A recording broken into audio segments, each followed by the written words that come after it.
Field hockey is the second largest team sport played in over 100 countries today. Whether you're at a high school field hockey game or you find yourself tuning into the Summer Olympics from your living room, learning to air dribble can be an incredibly impressive skill. I hope that after this, you're able to understand what air dribbling is, how to do it, and how it can be used in a game. With a better foundational understanding and fundamentals of field hockey, you will be able to enjoy a field hockey game and might even be inspired to go to your first one. The 4 main points to understand that are going to help you learn to air dribble in field hockey are going to be the basic rules of field hockey, the anatomy of the stick, how to control the ball, and your hand placement. So the first thing to remember is that a field hockey stick is designed so that only one face of the stick is flat. This means that when you're air dribbling, this side is the side that you're always going to want to have facing up. If this side is ever facing up, you're not going to be able to air dribble, and it is not legal in the game, so that's going to be a turnover to the other team. The second thing that I want to go over are the basic rules of field hockey.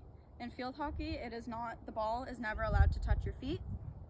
So when you're air dribbling, you want to make sure that you're not going to drop the ball into your own feet, or you're not going to kick it with your feet. Another rule in field hockey is that the ball, when you're air dribbling, cannot be above your waist, as this poses a safety hazard to other people on the field. When you're air dribbling, you want to be in a staggered stance, and you want to have the stick below your waist, even at a slight angle, to ensure that it's below your hip.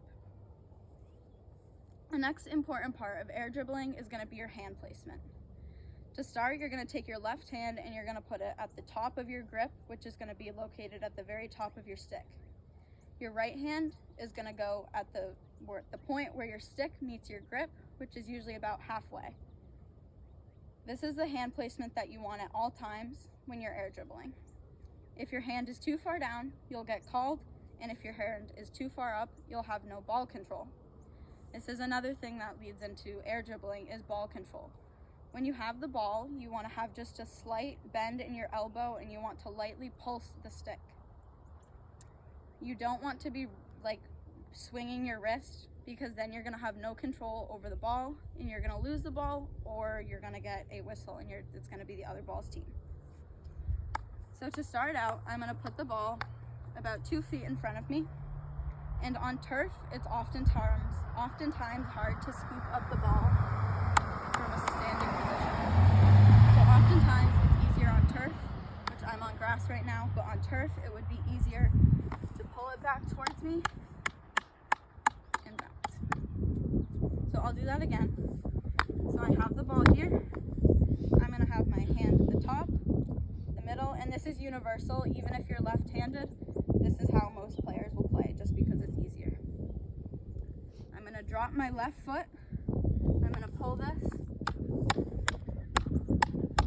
And you can see that you lose control if you're swinging your wrist too much.